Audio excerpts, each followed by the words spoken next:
The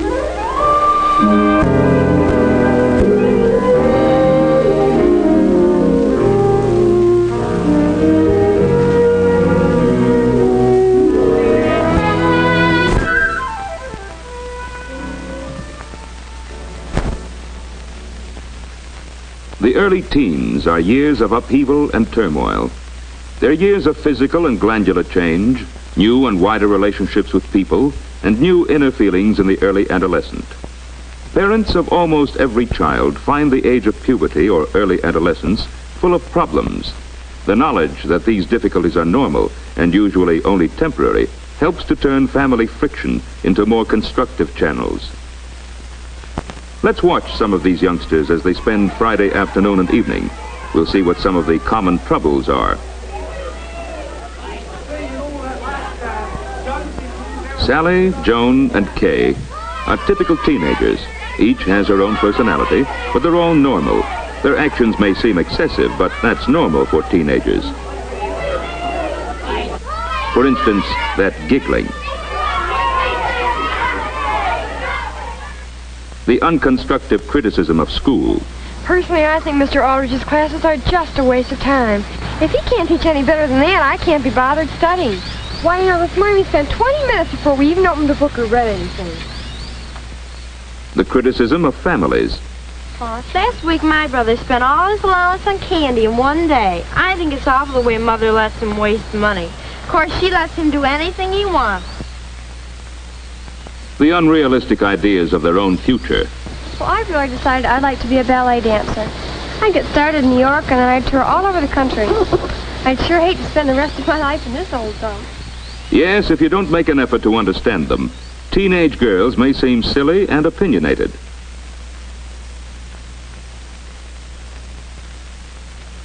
And the boys. Best pitcher in the National League. He is nice. Ah, yes, he is. He can't throw the ball. They want to prove their own importance by making themselves heard.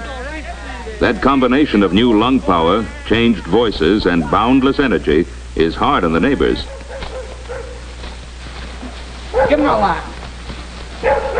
They seem to spend hours in completely useless activity.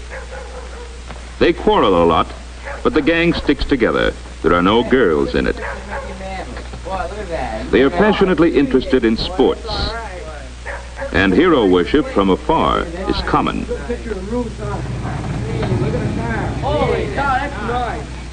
A car and home, as good as the other boys have, are important. The gang is impressed by material possessions. This bolsters Tom's self-esteem. To boast about Dad's popularity or achievement is very satisfying. It's an okay. So Dad got a bonus because he sold more in the last 2 months than any other salesman in the district. Next year, the adolescent is self-centered. Bill's response to every situation is concerned with how it affects him. My old man's got an order in the Neil's Motors for a new convertible. We're going to get the first one that comes in. What kind of car are you getting? I think it's a shot. Sam doesn't talk much. He feels safer saying nothing. At least then he can't say the wrong thing. This is a common method of self-protection. At home, away from the group, there are other aspects of adolescent behavior that are annoying to parents.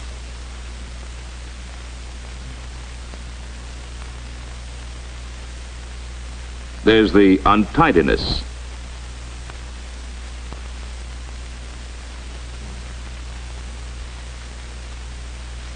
The eternal hunger, picking at whatever is around to eat.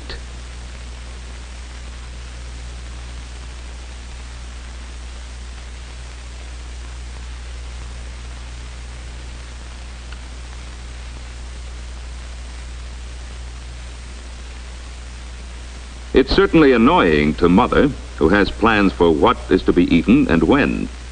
But the universal appearance of these adolescent traits leads to the conclusion that they are normal and based on real needs. Kay is quite mature for her age. She's well adjusted, accepting her defects and trying to make the most of her assets.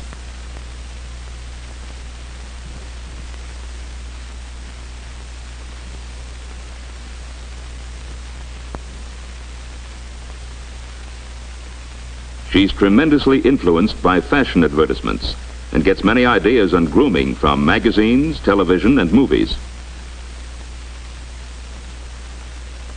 To wear her hair and clothes according to the latest style is much more important than to wear them in the most becoming way.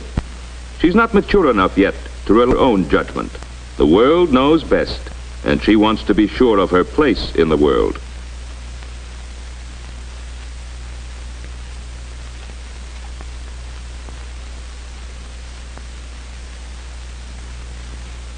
Mother may have other opinions of what looks best, but of course, Mother has old-fashioned ideas.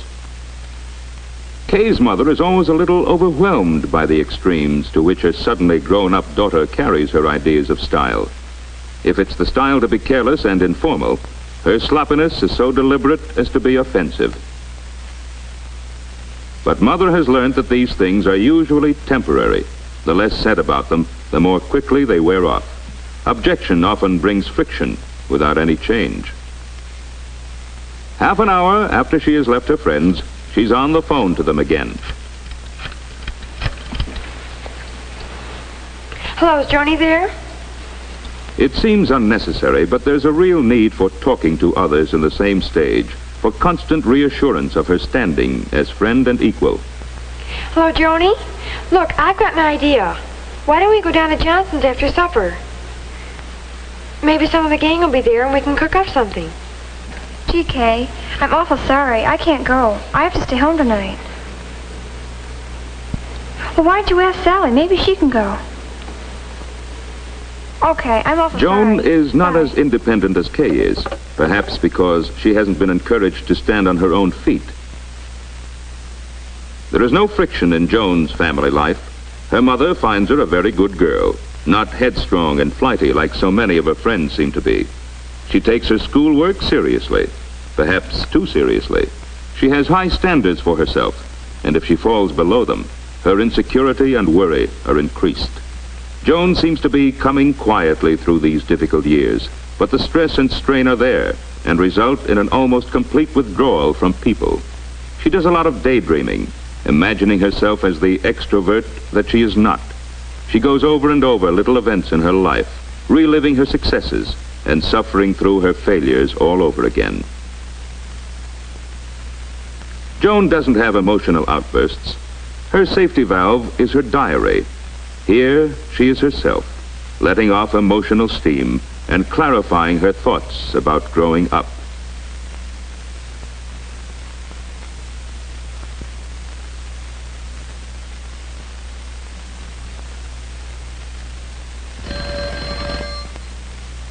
And Sally's home life? Her mother doesn't intend to relax her discipline now, just when Sally needs it most. Oh, hello, Kay. Just a minute, Kay. Mother, can I even answer the phone without you listening in? Sally, I don't want you going out tonight. You've been out far too much lately. All right, Kay, I'll go. I suppose Mother will make a fuss, but I'll be there. Sally wants independence, and this knocking out of the parental prop leaves her no support but the opinion of her friends. She must maintain her position with them at any cost. Oh, don't let's ask her. She thinks she's so smart. Personally, I can't see what she has to be stuck up about, except a lot of expensive clothes. Anybody'd look good with all that money. In her need for assurance, Sally tries to avoid girls who are more attractive or have more money or clothes than she has. She wants to have friends on her own level. Did she? Oh, that just shows how stupid she is. The long conversations irritate Sally's mother. She doesn't see them as part of her daughter's adjustment to other people and to herself. For Sally is thinking out loud as she talks. Now let's see how the boys get along at home. Remember, Sam didn't talk much with the crowd. He was more of a listener. At home, he is more sure of himself. His dog provides a great source of comfort and security.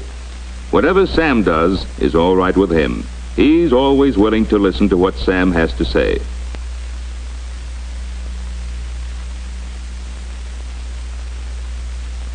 But there are many questions Sam wants to ask. Many incidents of the day he wants to share with his parents. And then they know where to go, and it's all done by code. Did you know that, Pop? Everybody knows that, son. Did you know that, ma'am? Yes, dear. Oh, by the way, I wonder if we could go up with the old lady. Sam's parents sometimes think he talks too much. They don't realize that their son wants to practice his conversational ability on them. Someday, when he is sure of himself, outside, they may have difficulty in finding out what his thoughts are. On the other hand, Tom, who talked so much about his father's achievements, seems most unappreciative of them at home.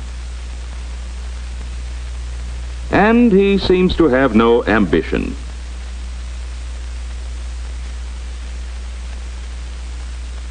Sometimes his father wonders if he's all right mentally.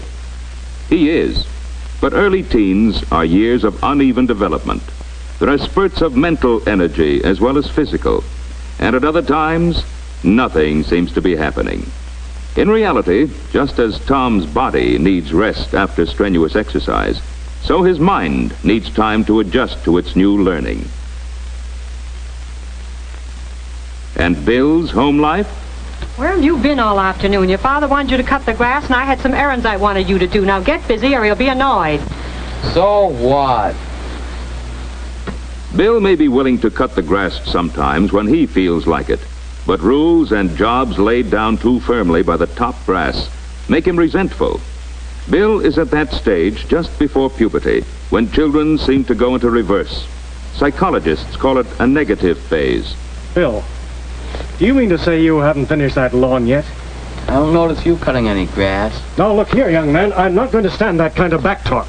You're a member of this family, and you're going to act like one. Now, you finish that lawn before supper, or else.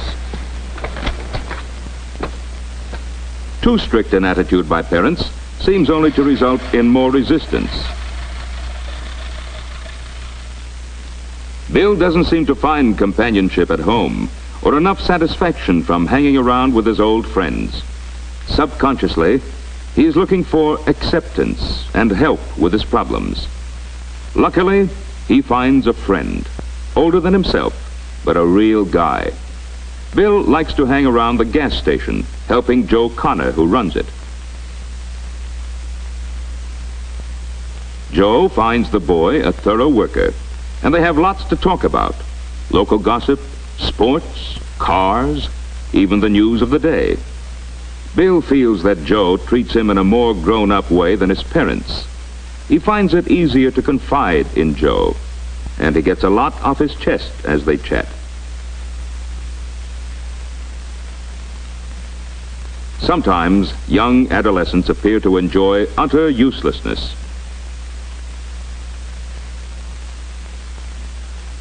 But this boundless energy can be directed into useful channels. Sam and Tom belong to the Boy Scouts.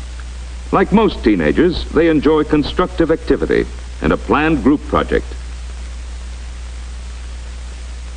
It can be any community group, but organization is needed to ensure that there'll be enough boys there to carry out the program successfully.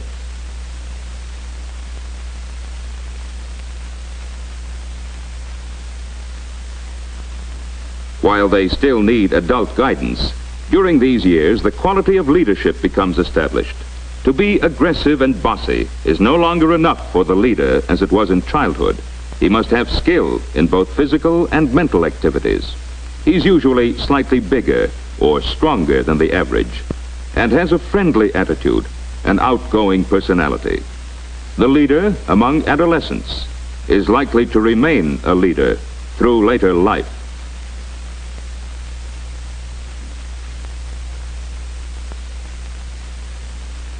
As they move out of the sphere of home influence into the community, young teenagers feel the need of their own kind. They begin to patronize hangouts.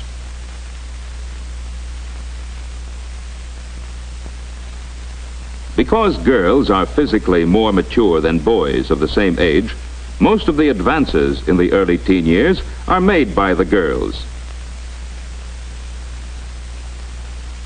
Their efforts are crude and childish, but they're the beginnings of experiment in sex adjustment. This kind of performance often shocks parents. The boys really do feel superior to those silly girls, but while they pretend to scorn their attention, they're secretly flattered. Nothing would make them admit this, though. Subconsciously, it takes the form of showing off to attract more of the girl's attention.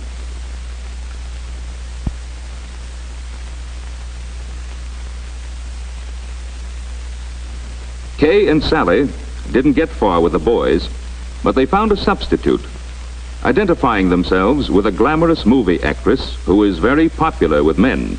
Gives them a satisfaction they couldn't get any other way. What about Joan?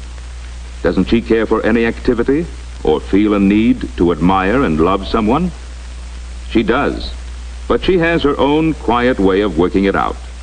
She likes to cook all by herself, without direction from Mother or the confusion of family meals. Tonight, she's making candy. It'll be a present for her music teacher, whom she's adored for a long time without telling anybody. So, 6 typical young teenagers have spent a Friday afternoon and evening. All of them seem to have problems that worry either them or their parents. For goodness sake, Sam, go to bed. It's late. Okay. All of them experienced some parental friction.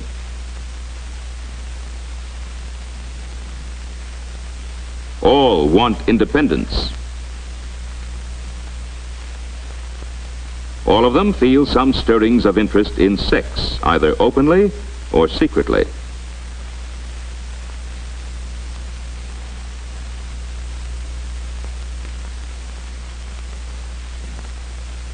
All of them are trying in their own way to adjust to a new set of circumstances and relationships. Tom's parents recognize this. They're willing to help in the making of these adjustments. As well as showing his interest, Tom's father respects him as a person. Did you have a good meeting tonight? Oh, it was okay, but half the fellas didn't show up. Oh? Maybe there was something else going on. Nah, they had dates. Seems like the fellas are always going out on dates now. They never do. He doesn't pry into Tom's affairs. The way is left open for discussion. He tries to be helpful.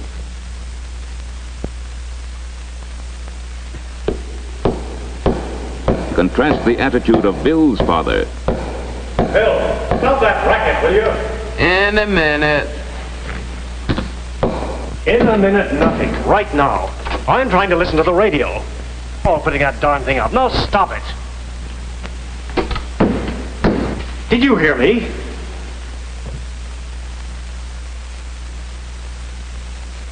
By refusing to recognize his son as an individual with rights and wishes of his own, Bill's father not only fails to get the cooperation he demands, but actually widens the gap between himself and Bill. On the other hand, Tom's parents try to handle the problems of growing up in a constructive way. They gradually increase his independence, at the same time encouraging him to accept responsibility for what he does. Therefore, Tom doesn't have to rebel. The stricter discipline of childhood has given place to friendly guidance for the in-between years. Of course, having understanding parents doesn't eliminate all the problems, but it goes a long way towards lessening the tensions that give to early adolescence its name, the age of turmoil.